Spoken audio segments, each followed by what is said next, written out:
ఏంటా అపూర్వమైన శక్తులు? మొదటి జాతకుడు ఆత్మలను చూడగలడు, వాటితో మాట్లాడగలడు.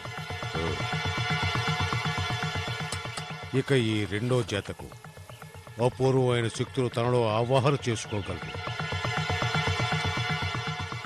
ఇక మూడో జాతకుడు వాళ్ళిద్దరూ ఈ లోకంలో ఎక్కడున్నా వాళ్లను కనిపెట్టగలిగే శక్తి గలవాడు. ఈ జాతకాలు కలిగిన వాళ్ళు స్త్రీలా పురుషులా? సుమారుగా ఏ వయసు వారై ఉండొచ్చు? ఇంకా పరిశీలించలేదు, శోధిస్తారు.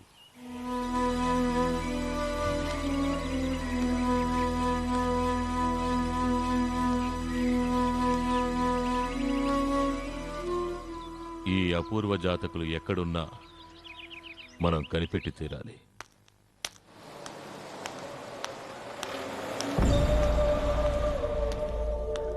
నర్మదా, ఎన్నిసార్లు తిట్టినా నా వెంటపడ్డ మానవా? ఎలా మానమంటావు? నేనింకా నీ ముందు ఇలా నిలబడి ఉంటానికి కారణం నువ్వే. నేను నీ వెంటబడేది నిన్ను అల్లరి పెట్టడానికి కాదు, నీకు రాబోయే ఆపదల గురించి హెచ్చరించడానికి. చూడు మిస్టర్, నా పేరు భరత్. భరత్తో గిరతో నాకు అనవసరం. నీ హెచ్చరికలు నాకు అనవసరం. నీ దారి నువ్వు చూసుకో. నర్మదా, కొంచెం ఆగు, నా మాట విను.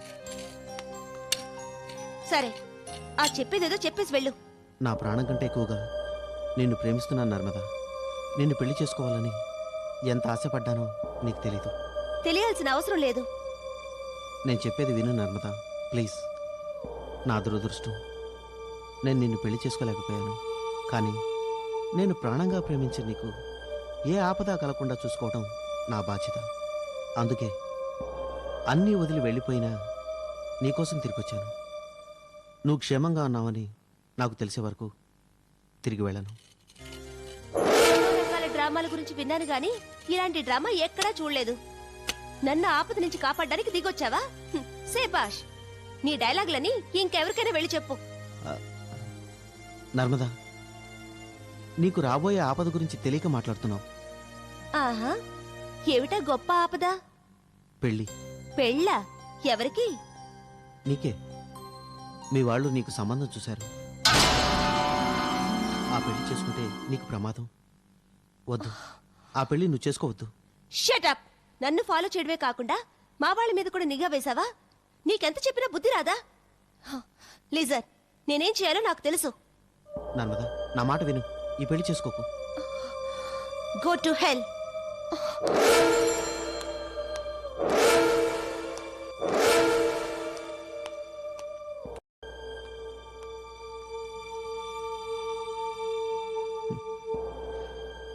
హెల్కి హెవెన్కి కూడా వెళ్ళలేని స్థితిలో ఉన్నాను.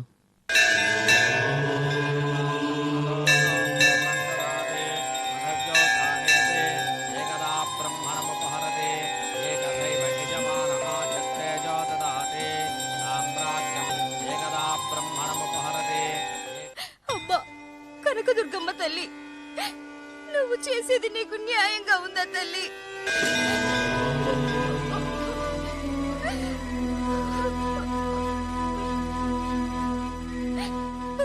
నాకు ఊహ తెలిసిన దగ్గర నుంచి నిన్నే కొలుస్తున్నానే. 20 సంవత్సరాలుగా కట్టుకున్న భర్త బతికున్నాడో లేదో తెలియని స్థితిలో బతుకుతున్నాను. నా ఒక్కగానొక్క కూతుర్ని కూడా అదే స్థితికి తీసుకొచ్చావే. ఇక నేనెవరి కోసం బతకాలి తల్లి?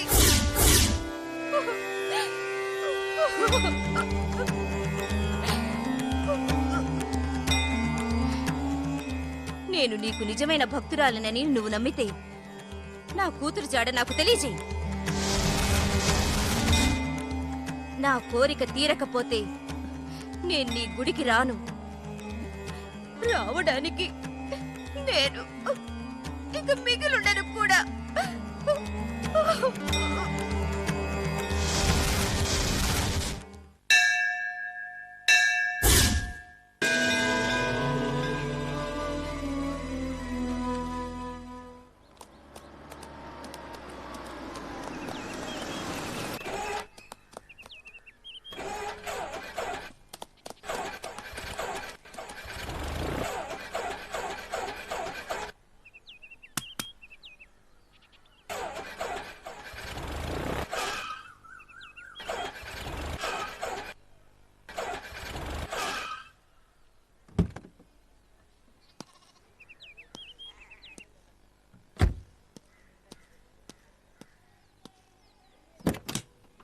అది ఆగటానికి కారణం అక్కడ లేదురా.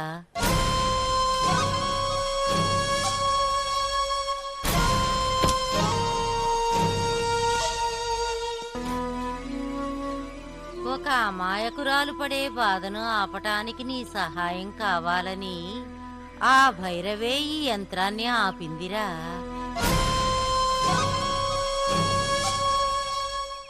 దుష్టులను సంహరించటం పుణ్యకార్యమే, కానీ మంచి మనసును ఓదార్చటం అంతకన్నా పుణ్యకార్యం. ఏమిటి మీరు మాట్లాడేది? ఇంతకుముందు కూడా ఒకసారి కనపడి ఇలాగే ఏదేదో మాట్లాడారు. అసలు మీరెవరు? అంతం కాదు, ఆరంభం.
If you enjoyed this video, kindly like, share, comment, and for further our interesting videos, subscribe our channel below.